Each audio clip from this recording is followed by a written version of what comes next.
The Australian racing industry has been saddened this week by the passing of two of its absolute champions of eras gone past. I speak of Northerly and Vo Rogue. General Manager of Racing here at Racing Victoria, Greg Carpenter, joins me to reminisce and reflect on the careers of these two great horses. And as a Western Australian, Greg, Northerly is one of your favourites. Well, I think Northerly is one of the all-time greats of Australian racing, but certainly arguably the best horse ever to come out of Western Australia. He ranks right up there with Eurythmic, who is also in the Hall of Fame, like Northerly, and the great Aquanita. But it was not just about what he did on the racetrack. He was really a horse for the times in Western Australia and revitalised and re-energised the racing industry there in a similar way that Black Caviar has done. And Peter Moody, his trainer Fred Kersley, certainly went out of his way to promote racing in Western Australia through his champion racehorse Northerly. We can look back on some of his great performances here, particularly in Victoria, where he really, I suppose, shot to stardom. And the one that springs to mind is, or a couple is obviously two Cox Plates, but a Caulfield Cup where the weight he carried was an extraordinary feat. Well, it was, and really the story about Northerly began when he was born, because when he was born he wasn't breathing, and his owner breeder Neville Duncan massaged his heart and brought the young foal back to life, and he was really a fighter from that point on. And of course we all know that he was dubbed by Greg Miles as the Fighting Tiger, the wonder from the West, and in all his victories he showed such great fighting quality.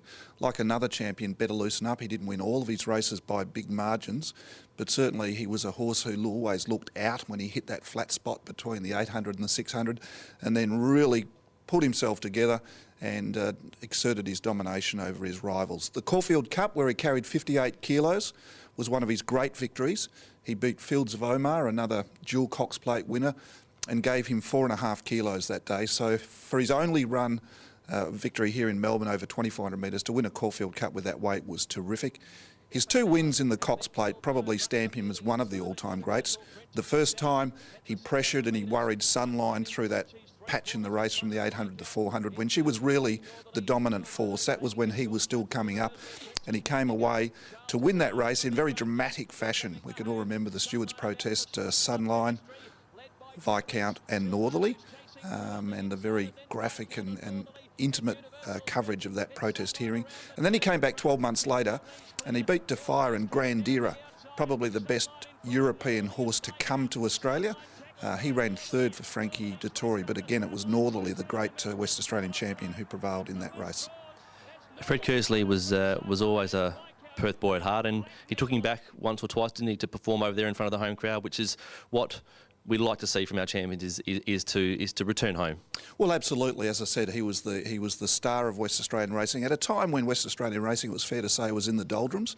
Fred Kersley brought this magnificent horse to Victoria, won two Cox Plates, two Underwood Stakes, two Australian Cups. After he won his first Cox Plate, he went home and ran in the Railway Stakes with 61.5, and Damien Oliver rode him in that race. So it was a great thing that Fred actually took up the challenge to run him in that Great Mile Handicap with that weight, knowing that he was probably at the end of his campaign, but still wanted the West Australian public to be able to see Northerly firsthand. And in all his campaigns, he always had a kick-off start in Western Australia, which was enabling the local people over there to come and watch him on their home soil. But it was amazing the number of horses, the number of people from Western Australia who made that journey to the Spring Carnival and to the Autumn Carnival each year just to cheer Northerly on. And on that point too, he was a people's horse, and of all the champions we've had over many years, we haven't had many that have actually become people's horses, and Black Caviar is one of those, but he resonated with racing and non-racing fans alike. Yeah, look, absolutely. Again, it was the accessibility of Fred Kersley, very similar to what Peter Moody has done with Black Caviar. Fred did all of the interviews, he did all of the autograph signing.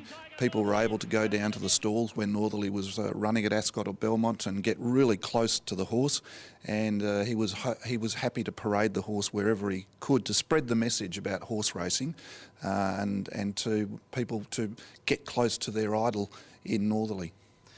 Early in the week, Vo Rogue also passed away at the age of 28.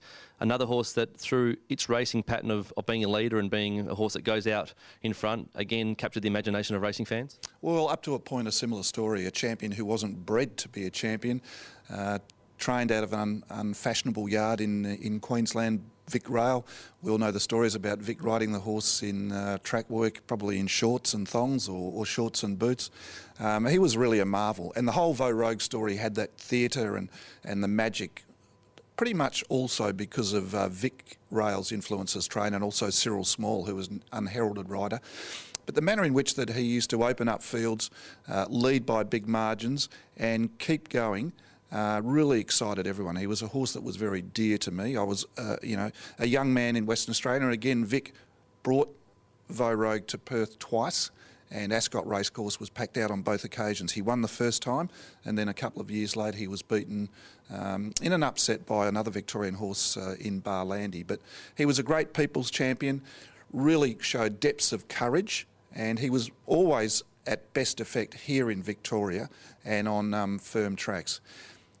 The missing link in all this is that Vo Rogue is yet to be inducted into the Australian Hall of Fame, and maybe his passing this week might refocus the spotlight on Vo Rogue and be a starting point to try and get him into that Hall of Fame in 2013. I think he richly deserves it. Greg, thanks for your time on reminiscing about two great champs. Always a pleasure. There you have it, Greg Carpenter from Racing Victoria, reflecting on the careers of two great champions, Northerly and Vo Rogue, who we lost this week.